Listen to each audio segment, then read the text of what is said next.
Hi all, welcome back. ഞാനിപ്പോൾ നിഫ്റ്റിയുടെ ചാർട്ടിലാണുള്ളത്. നമ്മൾ ഹയർ ടൈം ഫ്രെയിം അനാലിസിസ് ഒരുപാട് ചെയ്തതാണ്. ഇനിയിപ്പോൾ പറഞ്ഞു കഴിഞ്ഞാൽ ബോറടിക്കുമെന്ന് എനിക്കറിയാം. പക്ഷെ എന്നാലും പുതിയതായിട്ട് ആൾക്കാർ വരികയാണെന്നുണ്ടെങ്കിൽ അവർക്ക് കൂടെ ഹെൽപ്ഫുൾ ആയിക്കോട്ടെ എന്ന് ഓർത്താണ് നമ്മൾ എപ്പോഴും വൺ ഡേ ടൈം ഫ്രെയിമിൻ്റെ അനാലിസിസ് ചെയ്യുന്നത്.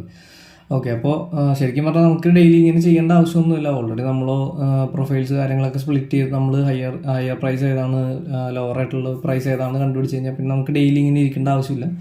ഞാൻ പറഞ്ഞില്ല, പുതിയതായിട്ട് ആളുകൾ വരുമ്പോൾ അവർക്ക് ഹെൽപ്ഫുൾ ആയിക്കോട്ടെ എന്ന് ഓർത്താണ്. അല്ലെങ്കിൽ പിന്നെ ഒന്നും മനസ്സിലാവില്ല. പിന്നെ അതുപോലെ തന്നെ ഞാൻ ഇന്നലെ ഒരു ട്രേഡ് എടുത്തിട്ടുണ്ടായിരുന്നു. അതും ഷോർട്ടാക്കി ഞാൻ എക്സ്പ്ലെയിൻ ചെയ്ത് തരാം. ഇന്നലെ രാവിലെ എടുത്ത സെല്ലല്ലാതെ ഒരു പുട്ട് ഓപ്ഷൻ ബൈയും കൂടെ ചെയ്തിട്ടുണ്ടായിരുന്നു. അതിൽ നിന്ന് എനിക്കൊരു 8K പ്രോഫിറ്റ് കിട്ടിയായിരുന്നു. അത് പിന്നെ ഞാൻ വീഡിയോ റെക്കോർഡ് ചെയ്യാനും പിന്നെ അത് അപ്ലോഡ് ചെയ്യാനായിട്ടൊക്കെയുള്ള മടി കാരണം ഞാൻ അത് ചെയ്തില്ല, വീഡിയോസ് ചെയ്തില്ല. സംഭവം ഇത്ര ഉള്ളത് ഞാൻ ഷോർട്ടാക്കി എക്സ്പ്ലെയിൻ ചെയ്ത് തരാം. മാർക്കറ്റ് ഇന്നലെ അത്യാവശ്യം നല്ലൊരു ഫാൾ വന്ന സമയത്തായിരുന്നു ഞാൻ എന്ത് ചെയ്തിട്ടുണ്ടായിരുന്നു, ആ കോൾ സെല്ല് ചെയ്തത് പ്രോഫിറ്റിൽ ബുക്ക് ചെയ്തിട്ടുണ്ടായിരുന്നു. അത് കഴിഞ്ഞിട്ട് മാർക്കറ്റ് വീണ്ടും ഷാർപ്പായിട്ട് മുകളിലേക്ക് കയറി. പിന്നെ കുറച്ചധികം നേരം ഇവിടെ ഒന്ന് സ്റ്റക്കായിട്ട് മാർക്കറ്റ് നിന്നായിരുന്നു. ഈ ഒരു ഏരിയയിൽ മാർക്കറ്റ് ഒന്ന് സ്റ്റക്കായിട്ട് നിന്നായിരുന്നു.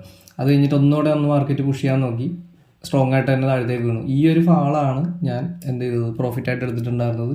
കാരണം പുട്ട് ഓപ്ഷനിൽ വലിയ കാര്യമായിട്ടുള്ള അനക്കമൊന്നും ഞാൻ കണ്ടിട്ടുണ്ടായിരുന്നില്ല. കാരണം ഒരേ പ്രൈസിൽ തന്നെ അങ്ങനെ നിൽക്കുന്നു. പിന്നെ സ്ട്രോങ് ആയിട്ടുള്ളൊരു ബൈയിങ് ആക്ടിവിറ്റി അവിടെ പയ്യെ നടക്കുന്നത് കണ്ടപ്പോഴത്തേക്ക് എനിക്ക് മനസ്സിലായി ഇത് താഴത്തേക്ക് വീഴാനുള്ള പരിപാടിയാണ്. കാരണം ഇനി മുകളിലേക്ക് ലിക്വിഡിറ്റി എടുക്കാനുള്ള സാധ്യതയില്ല. മുകളിലേക്ക് ലിക്വിഡിറ്റി എടുക്കണമെന്നുണ്ടെങ്കിൽ ഇവിടെയൊക്കെ പ്രൊഫൈലുണ്ട്, ഇങ്ങോട്ടേക്കുള്ള ആ ഒരു മൂവ്മെൻറ്റ് നടക്കണം. അത്രയും മൂവ്മെൻറ്റ് നടക്കണമെന്നുണ്ടെങ്കിൽ താഴത്ത് എന്തെങ്കിലും ആക്ടിവിറ്റി നടന്നു കഴിഞ്ഞാൽ ഇനി അത്രയും മൂവ്മെൻറ്റ് നടക്കുള്ളൂ. അപ്പോൾ സാധ്യത കൂടുതലും ഞാൻ കണ്ടുകൊണ്ടിരുന്നത് താഴത്തേക്കുള്ള മൂവ്മെൻറ്റായിരുന്നു.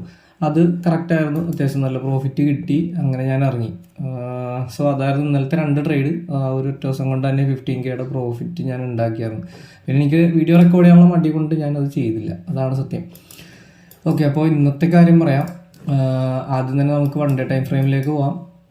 ഇവിടെ നമ്മൾ ഓൾറെഡി അനാലിസിസ് ചെയ്ത് വെച്ചിട്ടുണ്ട്. ഒക്ടോബറിൻ്റെ പ്രൊഫൈല് നോക്കുകയാണെന്നുണ്ടെങ്കിൽ അവിടുത്തെ ഏറ്റവും ഹയർ ആയിട്ടുള്ള ഒരു പ്രൈസിലേക്കായിരുന്നു മാർക്കറ്റ് പുഷ് ചെയ്തിട്ടുണ്ടായിരുന്നത്. അവിടെ നിന്ന് നമ്മൾ എക്സ്പെക്ട് ചെയ്തത് എന്താണ്, താഴത്തേക്കുള്ള മൂവ്മെൻ്റ് ആണ്. ഇന്നിപ്പോൾ മാർക്കറ്റ് ചെയ്ത സമയം 10:11 ആയിട്ടുള്ളൂ. ലൈവായിട്ട് തന്നെ കാണാം. മാർക്കറ്റ് ഇവിടെ ഗ്യാപ്പ് ഡൗണിൽ ഓപ്പൺ ആയി, എന്നിട്ട് മാക്സിമം ഹൈയിലേക്ക് പുഷ് ചെയ്യാൻ നോക്കി. പക്ഷേ അവിടെ നിന്ന് നല്ല റിജക്ഷൻ വന്നിട്ട് ഇപ്പോൾ താഴത്തേക്ക് വിടുന്നുണ്ട്. എൻ്റെ ഒരു വ്യൂ പറയുകയാണെന്നുണ്ടെങ്കിൽ മേ ബി മാർക്കറ്റ് താഴത്തേക്കുള്ള ഒരു മൂവ്മെൻറ്റ് എക്സ്പ്ലോർ ചെയ്യാൻ വേണ്ടിയിട്ടായിരിക്കും വരുന്നത്. ഇങ്ങനെയുള്ള ദിവസങ്ങളിൽ ഞാൻ പൊതുവേ ട്രേഡ് ചെയ്യാറില്ല. കാരണം മുകളിലും താഴെയും പ്രൊഫൈലുണ്ട്. പിന്നെ അതുപോലെ തന്നെ എനിക്ക് തോന്നുന്നത് ഒരു ചെറിയ ഗ്യാപ്പ് ഇട്ടിട്ടാണ് മാർക്കറ്റ് ഇപ്പോൾ നിൽക്കുന്നതെന്ന് തോന്നുന്നു. അതോടൊന്ന് ചെക്ക് ചെയ്തേട്ടെ.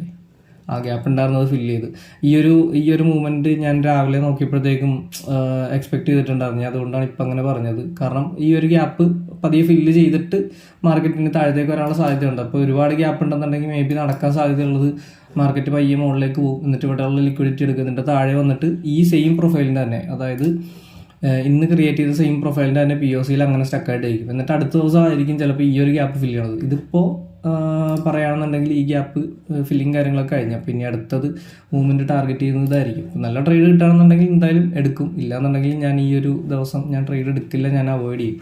അപ്പോൾ ജസ്റ്റ് അനാലിസിസ് മാത്രമേ ഞാൻ ചെയ്തിടുന്നുള്ളൂ.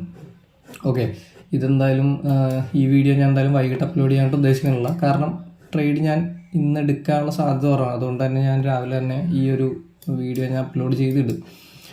സാധാരണ ട്രേഡ് എടുത്തു കഴിഞ്ഞിട്ട് വൈകിട്ടായിരിക്കും എന്തായാലും ആ വീഡിയോസ് കാര്യങ്ങളൊക്കെ ഇടാറുള്ളത്. സോ മൂവ്മെൻറ്റ് ഇതായിരിക്കും എക്സ്പെക്ട് ചെയ്യുന്നത്. ഒന്ന് താഴത്തേക്കുള്ള മൂവ്മെൻറ്റ്, ഇവിടെ താഴത്തേക്കുള്ള ഒരു മൂവ്മെൻ്റ് ആണ് എക്സ്പെക്ട് ചെയ്യുന്നത് ഗ്യാപ്പ് ഫില്ലിങ്ങിനുള്ള. ഓക്കെ ഗൈസ്, അപ്പോൾ നെക്സ്റ്റ് വീഡിയോയിൽ കാണാം. ബൈ.